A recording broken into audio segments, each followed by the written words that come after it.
Hi YouTube, Darth here. This is CTE Sunday, where I round up all the latest and greatest from the Battlefield community test environment. This week, Dice LA is moving at full speed as the testing for the fall patch has begun in earnest. We've got a few tweaks from the vehicle balance pass, along with some rollbacks and polish work, so let's get into the changes. Did anybody remember that this exists? On Live, the secondary incendiary is an incendiary grenade that explodes next to your vehicle. Doing non-lethal damage, it is essentially useless. On the CTE, the secondary incendiary can now be lobbed a significant distance from the vehicle. So this is quite a bit of an upgrade for the secondary gunner if you're willing to give up faster reloads or the motion sensor.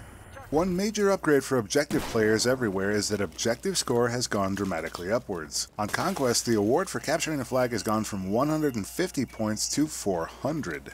Picking up the bomb in Obliteration now awards 150 points, up from 100, and possessing the bomb gives 25 points per tick instead of 10. In Rush, you can expect to earn 500 points for destroying or disarming an MCOM.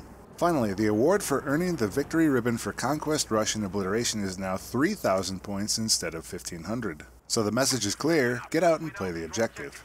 In addition to ongoing support for high tick rate servers, Dice LA has split the frame history time into two values, one for vehicles and one for soldiers. So what is frame history time, or FHT? It's the value behind the scenes that the server uses to accept or reject damage done to a player. The smaller the value, the typically smaller the window of time that damage can be accepted. Low values are better for infantry, and higher values are better for fast-moving vehicles in particular. Splitting them means that DICE will be able to tweak the two values independently of one another, and hopefully this means less dying behind cover for infantry and less dusting on vehicles. One side effect of lowering the FHT for soldiers is that for out-of-region players or players with high latency, they will typically have much worse time trying to land damage as it is more frequently rejected by the server. This is both a blessing and a curse. This is a blessing if you dislike out-of-region players, and a curse if you typically play out of your region. The good news is that more region-based servers are coming to Battlefield 4 with the launch of Star Wars Battlefront.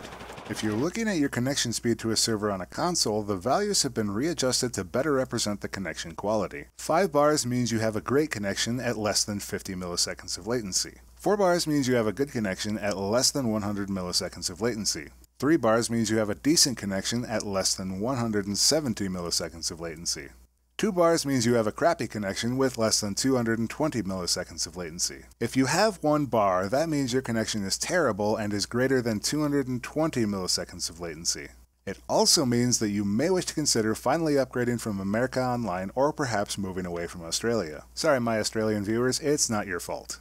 Last week I talked about how the developers were prototyping the possibility of speed inheritance in Battlefield 4. This meant whenever you fired a shot, it inherited the speed of the vehicle it was fired from, leading to missed shots when traveling at high velocity without compensation. While I thought this was an interesting idea, there were quite a few impassioned pleas against it in the Battlefield 4 CTE subreddit.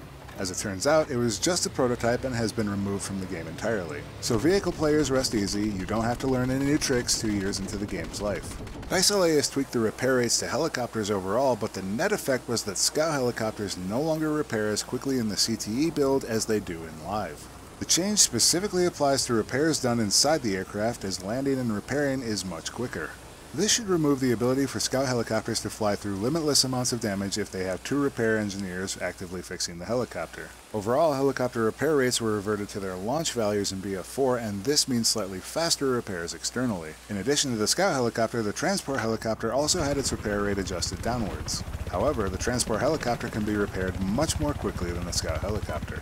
It looks as if the community map project has finally got a name to go with all the polish that it has received in the last few weeks. Operation Outbreak, as it seems to be named, is in the current fall patch build, which suggests it will be shipping with the fall patch. Pretty much all the elements are now in place on this map, though there are a few graphical glitches remaining on portions of the map. Overall, I think this effort has been pretty successful, and I hope we get more maps like this in the future, even if they are on a future Battlefield product. As with every week, we've got a few changes that are relatively minor tweaks. The jet height is now ground relative rather than sea level relative. Dumbfire rockets can be used inside helicopters once again, but still no lock-ons. The MAA and jets were made slightly less effective against one another, and active radar missiles were nerfed slightly, giving them less acceptance angles and slightly faster lock-on times. That's it for this week's changes on the community test environment. As with every week, I'd love to hear your thoughts on the changes in the comments below. As DICE LA is fast working towards a new fall release, definitely get on the community test environment, play the updated game, and give feedback on the CTE subreddit. And as always, thanks for watching, and I'll see you next time, YouTube.